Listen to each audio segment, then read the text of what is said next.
Gaano nga ba kahirap pag wala kang sariling kwarto bilang katulong dito sa Hong Kong? So, maiilan ako mga nakausap, yung iba subscriber ko, yung iba ka-church ko. So, based sa experience nila day, hindi talaga pala basta-basta pag wala kang sariling kwarto. Tulad nung friend ko, kahapon ko lang nalaman na nandito na rin pala siya, ka-work ko siya nung year 2016.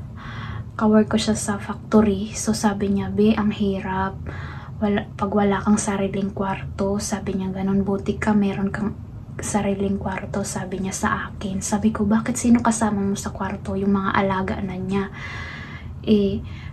Pag alam mo yon, yung yung time na matatapos ka na, ipatulog na rin sila. So bawal kang magkausap sa family mo pag nasa room ka na. So kailangan mong pumunta ng CR o pumunta ng kusina para makausap lang yung mga pamilya mo sa Pinas. So alam mo yun, sa maghapon na almost 16 hours yung trabaho mo, walang pahinga, gusto mo na ihilata yung likod mo, kaso bawal kasi matutulog na yung mga alaga mo. So hindi ka pwedeng magingay sa loob ng kwarto. Then yung mo day, yung higaan mo ay dihila-hila lang at wala ka talagang space. Then yung mga gamit mo nasa kusina lang. Pag araw, kailangan mo ilagay sa kubag, then itago. Ganun ang nangyayari pag walang sariling kwarto. So nasabi ko sa sarili ko, napakaswerte ko pala kasi kahit ganun lang kaliit yung room ko, kung gaano kalaki yung single bed, ganun din kalaki yung room ko. Pero masasabi ko napakaswerte ko na kasi hindi lahat ng mga kunyang dito may mga sariling kwarto.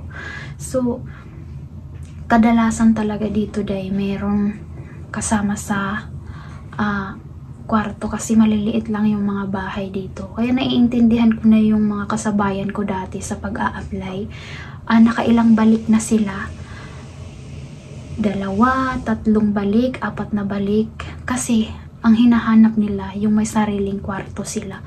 So dati may nag-comment din sa akin yung lalaki naman. Sabi niya, naawa nga daw siya sa asawa niya na nandito kasi wala daw sariling kwarto at yung gamit niya nasa labas daw ng bahay. Sabi ko, pwede ba yun? So nasabi ko sa sarili ko, swerte pa pala ako. Pero nung una kong dating day, sa amo ko, wala din akong sariling kwarto. Nung in-interview ako, hindi nabanggit about sa kwarto ko, no. Then nung on process na ako, naka-training na ata ako noon, naka-OWA. Then chinat ako ng broker ko. Sabi sa akin kung okay lang ba na wala akong sariling kwarto. Ang inisip ko naman noon that time, sabi ko, okay lang yan. Sanay naman tayo sa bukid. Alam mo yun, magsiksikan lang tayo, 'di ba? Pag sa bukid, yung mga mahihirap na style, siksikan lang tayo, basta makahiga lang tayo. Yun ang inisip ko that time kasi hindi na ako nag-inarte kasi nga first timer tayo, 'di ba? So, sabi ko, juicy pa ba ako? Yun yung katwiran ko dati. Sinabi naman na may privacy pa rin. So, nung nadatnan ko nga dito, may binili naman silang bed na ang bed na yon, yung ilalim, yun yung pinakalagayan ko ng gamit ko. May 2 drawer at may yung kabilang space, yun yung medyo malaki. Yung 2 drawer niya, yung sa baba ko, ang nilalagay ko is yung pang-alis ko na damit at sa taas naman yung pambahay. Din yung kabila ay yun na yung mga maleta ko, yung mga malalaking gamit ko.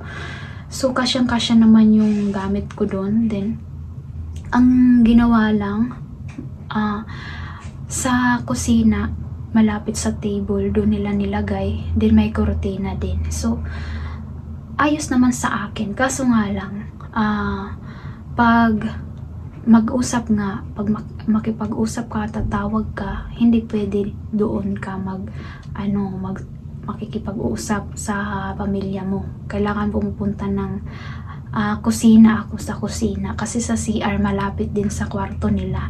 Nakapaikot lang yung tabi-tabi CR, kwarto ng matatanda at kwarto ng amo ko harapan. So sa kusina talaga pwedeng makipag-usap sa pamilya mo. So alam mo yun, gusto mo nang ihilata yung likod mo pero hindi pwede. So nung lumipat naman kami, around 8 months lang kami doon sa parents ng amo ko. Lumipat kami ng bahay dahil nga doon sa nangyari. Lumipat kami. Then that time, share room din ako. Sa isang room, dalawa kami ng alaga ko. Sa kabila na side ako, yung kabila ay sa alaga ko. Then, ganun din ang may kortina din. So, buti na lang, that time, ay kahit sinabihan ako ng amo ko sa interview kung okay lang ba na gigising ako ng madaling araw para asikasuhin yung alaga ko pag naiyak. Sa awa ni Lord, hindi naman inasa sa akin ng mga amo ko. So, thankful pa din ako. Then ngayon nga, nakailang lipat din kasi kami, 4. Nung pangatlong lipat namin, nangupahan lang kami. Doon, may sarili din akong room kasi 2 ang room. So, maliit lang din yung baga. Yung room na yun, nandun din yung bed ko at mga gamit na. Doon na in-stock yung ibang gamit. Tapos, itong bago na bahay nila. Ang unang plano talaga dito, day, is yung kwarto ko ay parang nasa taas lang. Parang lungon style. So, yung ilalim ay gagawin sanang drawer. So, buti na lang, tinanong ako ng amo ko, ganito ang magiging room mo, sabi niya ganyan. So, that time, may nakita akong post na ganong style ang room niya. Nagrereklamo siya kasi nga, pag summer, super init. Naliligo siya sa pawis. Buti kung may aircon, sabi niya ganun. Naliligo siya sa pawis. So, nag-suggest ako kay amo, sabi niya, hindi ba yan amo mainit pag summer? Kasi, meron akong friend, sabi kong ganyan, na ganyan ang style ng niya, super init daw sa gabi. Then, ayaw ko din naman na may aircon, hindi ako sanay sa may aircon. So, tinanong ko siya kung may exhaust fan. Sabi niya, may maliit lang na bintana. Ang bintana, nasa loob din ng room. So, wala pa rin fresh air na papasok, sabi ko ganyan.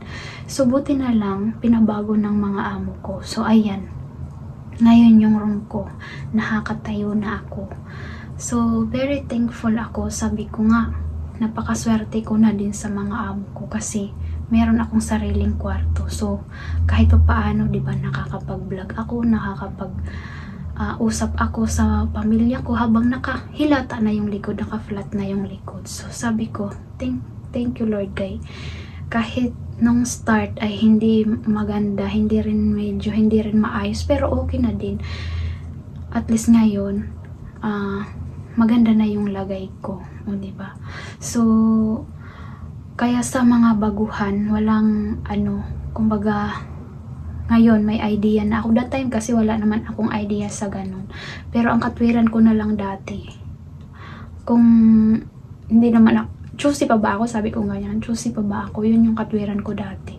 Kasi kung hirap na hirap ka talaga sa amo mo, pag matapos mo naman yung unang kontrata, pwede ka nang lumipat, malaya ka nang lumipat. So, marami nang maa-applyan dito, lalo na pag finish contract ka.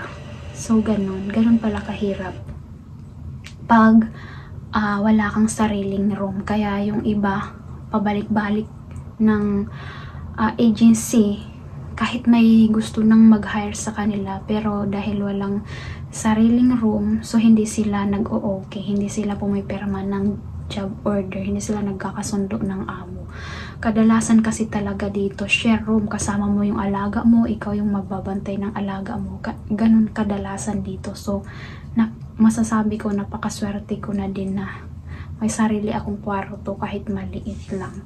So, ayan lamang for today's video, day. Kung nagustuhan mo ang video na to, don't forget like and subscribe my channel. See you next vlog. Bye bye.